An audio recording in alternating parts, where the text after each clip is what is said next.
नमस्कार विद्यार्थी मित्रांनो, या लेक्चरला आपण पॉवरच्या रिलेटेड एक्सप्रेशन बघणार आहोत. ठीक आहे.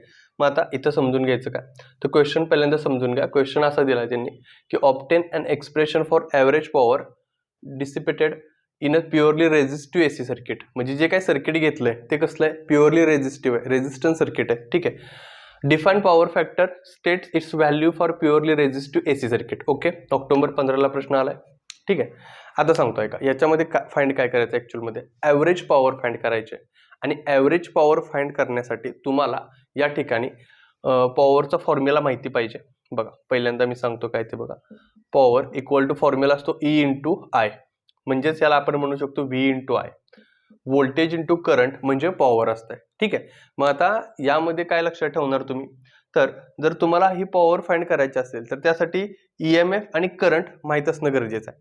आता डायरेक्ट तुम्ही ॲव्हरेज पॉवर फाइंड करू शकत नाही. तर जी पॉवर आपण फाइंड करतो ती पॉवर असणार आहे इन्स्टंटेनियस पॉवर.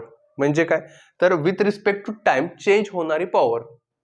कळलं, विथ रिस्पेक्ट टू टाइम जी पॉवर काय होते, चेंज होते. म्हणजे प्रत्येक पॉईंटला, फॉर एक्झाम्पल ही जर सायकल आपण कन्सिडर केली, ठीक आहे, एक सायकल आहे, तर ही सायकल जर कन्सिडर केली असता तर ही जी सायकल एक तयार झाली आहे, ठीक आहे, तर ही सायकल तयार होताना ह्या सायकलच्या प्रत्येक पॉईंटवरती तुमची जी पॉवर आहे ती विथ रिस्पेक्ट टू टाइम काय होणार आहे, चेंज होत राहणार आहे.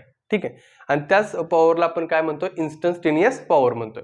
आता जर आपल्याला पॉवर इन्स्टंटेनियस पाहिजे असेल तर त्याच्या रिलेटेड जो फॉर्म्युला आहे ई म्हणजे व्होल्टेज आणि आय म्हणजे करंट.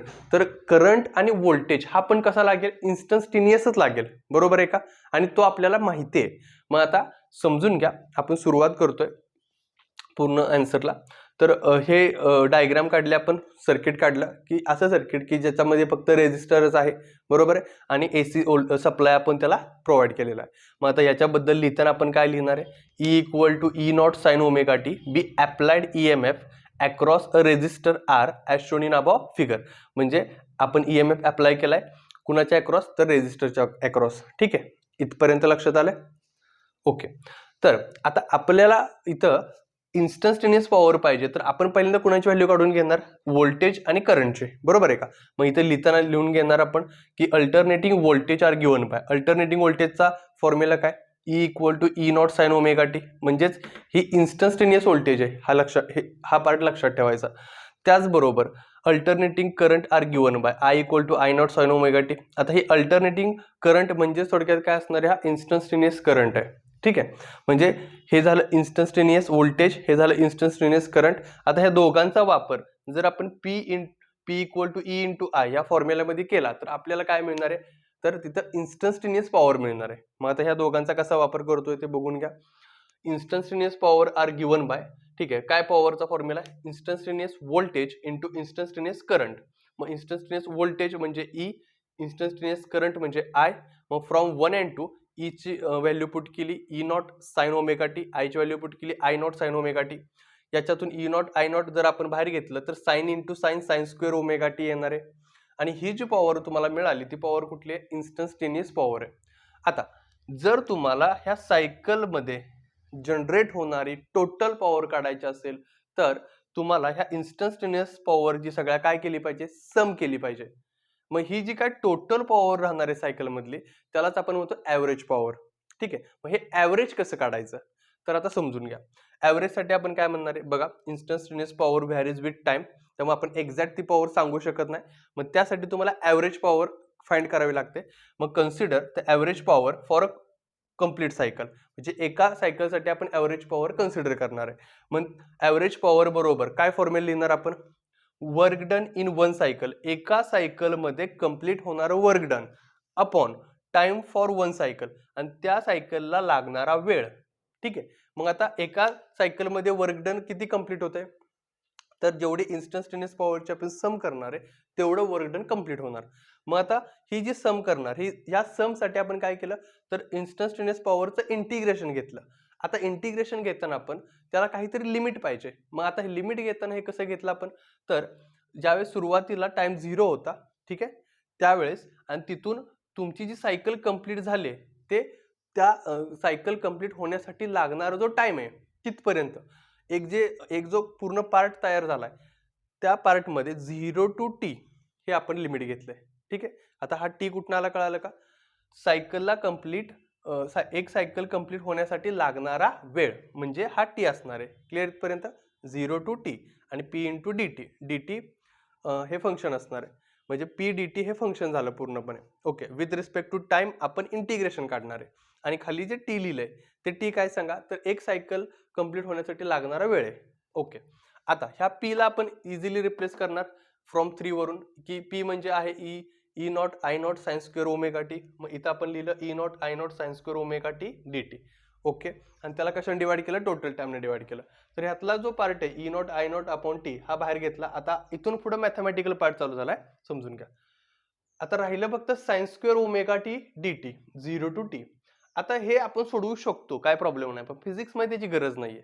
मग ही जी काय sign square omega T D टीची व्हॅल्यू आहे ती पाठच करून ठेवा डायरेक्ट. ती व्हॅल्यू काय असते? टी/2 असते. म्हणजे हे सिम्प्लिफिकेशन करून आलेला आन्सर आहे, हे लक्षात ठेवा. टी/2 जी व्हॅल्यू आली ते सिम्प्लिफिकेशन करून इंटिग्रेशन करून व्हॅल्यू पुट करून आलेला आन्सर आहे. मग हे जर ह्या इंटिग्रेशनचा आन्सर जर टी/2 असेल तर ही टी/2 व्हॅल्यू मी इथं पुट करणार आहे. इथं पुट केल्यानंतर काय होणार बघा, average power equal to E not I not upon T into T. तर इथं टी ला टी काय झालं? कॅन्सल झालं. राहिलं काय? E not I not upon 2. E not I not upon काय राहिलं शिल्लक? 2. तर ह्या 2 ला मी जर स्प्लिट केलं √2 इंटू √2, तर एक √2 मी ई नॉटला देणार आहे, एक √2 मी आय नॉटला देणार आहे. आणि तुम्हाला फॉर्म्युला माहिती आहे की ई नॉट अपॉन √2 आणि आय नॉट अपॉन √2 म्हणजे ई आर एम एस आणि आय आर एम एस च्या व्हॅल्यूज आहेत त्या. ठीक आहे, म्हणजे ई आर एम एस ची व्हॅल्यू काय असते? E naught upon √2. I R M S ची व्हॅल्यू असते आय नॉट अपॉन √2. आणि हीच आपल्याला पॉवर फाइंड करायची होती, ज्याला आपण काय म्हणतो? Average power. ठीक आहे, E R M S I R M S. पण ही ॲव्हरेज पॉवर कुणासाठी? तर ही रेझिस्टिव्ह सर्किटसाठी, प्युअरली रेझिस्टिव्ह सर्किटसाठी. सर्किट बदललं की पॉवर बदलते, हे लक्षात ठेवा. म्हणजे इथं रेझिस्टन्सच्या जागेवरती जर इंडक्टन्स किंवा कॅपॅसिटर तुम्ही घेतलं तर तिथं वेगळा पार्ट येणार आहे, हे पण लक्षात ठेवा. मग आता इथं आपण काय म्हणणार की पी इज ऑल्सो अपॅरंट पॉवर. पीला पण आपण पीला अजून आपण काय म्हणू शकतो? अपॅरंट पॉवर पण आपण म्हणू शकतो. आता इथपर्यंत पार्ट कंप्लीट झाला आपला. कुठपर्यंत? एसी सर्किट पर्यंत. Obtain expression for average power. Average पॉवरचं एक्सप्रेशन आपण इथपर्यंत कंप्लीट केलंय. यानंतर पी इज हे झालं सांगितलं. आता power factor for circuit is given by. आता पॉवर फॅक्टर म्हणजे काय असतो? तर it is the ratio of resistance to impedance.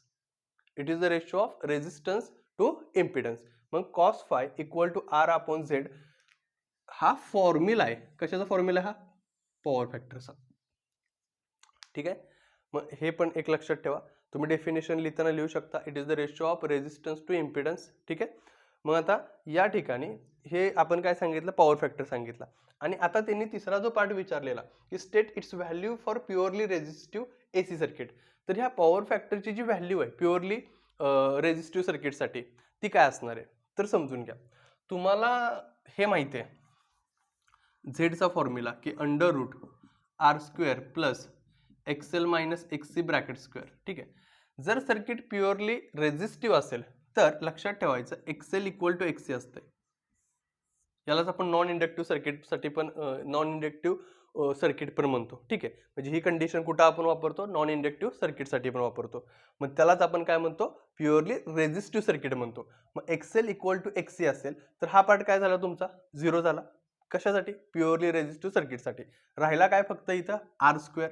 मग आर स्क्वेअरला स्क्वेअर काय होणार आहे? आर स्क्वेअरचा स्क्वेअर रूटला काय होणार? कॅन्सल होणार आहे. मग राहिलं काय बघा? Cos phi equal to R upon ह्या झेडच्या जागेवरती मी काय लिहिलं? Under root R square. स्क्वेअरला root cancel, R by R. Answer किती आलं? 1. आता हे आन्सर 1 कुणासाठी आलंय? प्युअरली रेझिस्टिव्ह सर्किटसाठी. म्हणजे जर कॉस फायची व्हॅल्यू जर 1 असेल तर हा जो फाय आहे म्हणजे फेज म्हणतो त्याला आपण, तो किती येणार आहे? 0 डिग्री येणार आहे, कारण कॉस 0 ची व्हॅल्यू 1 असते. आणि आपण ह्याच्यावरून असंही सांगू शकतो की जो फेज डिफरन्स असतो, ठीक आहे, कशातला? करंट आणि व्होल्टेज मधला, तो किती असतो सांगा? 0 असतोय. हे पण तिथं प्रूव्ह होतंय. हे ऑलरेडी आपण सांगितलेलं त्याच्यापूर्वीच्या लेक्चरमध्ये, पण इथं तुम्हाला प्रूव्ह दॅट म्हणून पण त्या पद्धतीने विचारलं जाऊ शकतं. हे पॉवरचं एक्सप्रेशन हे फार महत्त्वाचं आहे. हे आतापर्यंत विचारलं गेलेलं आहे जास्त वेळा. ठीक आहे, त्यामुळे हे जे एक्सप्रेशन आहे हे काय जास्त अवघड नाहीये. याच्यामध्ये लक्षात ठेवताना कसं ठेवणार तुम्ही? तर तुम्हाला फाइंड काय करायची? Average power. त्यासाठी काय फाइंड करावं लागतं तुम्हाला? इन्स्टन्टेनियस पॉवरसाठी फॉर्म्युला काय, ई इंटू आय. ई आणि आय कसलं घ्यायचं आहे, इन्स्टन्टेनियस. ह्या दोन व्हॅल्यू त्या पुट करायच्या इथं. त्यानंतर दोघांच्या व्हॅल्यू पुट केल्यानंतर तुम्हाला इन्स्टन्टेनियस पॉवर मिळते E not I naught sign square omega T. आणि नंतर तुम्हाला ॲव्हरेज पॉवर करताना आपण काय घेतोय, तर work done in one cycle upon time required for one cycle. ठीक आहे. आणि नंतर त्याच्या पुढे काय केलं, आपण इंटिग्रेशन घेतलंय. इंटिग्रेशनमध्ये ही जी व्हॅल्यू आहे की sine square omega T D T हा part equal to T by two, ही व्हॅल्यू पार्ट करून ठेवायची. त्याची व्हॅल्यू काय टी बाय टू आहे, ती व्हॅल्यू पुट करायची. आणि E naught upon root two I not upon root two म्हणजे RMS व्हॅल्यूज आहेत त्या व्होल्टेजच्या आणि करंटच्या. मग हे पण तुमच्या लक्षात असणं गरजेचं आहे. ओव्हरऑल याच्यामध्ये सिक्वेन्स जर तुम्ही धरलात तर अतिशय सोपं एक्सप्रेशन आहे.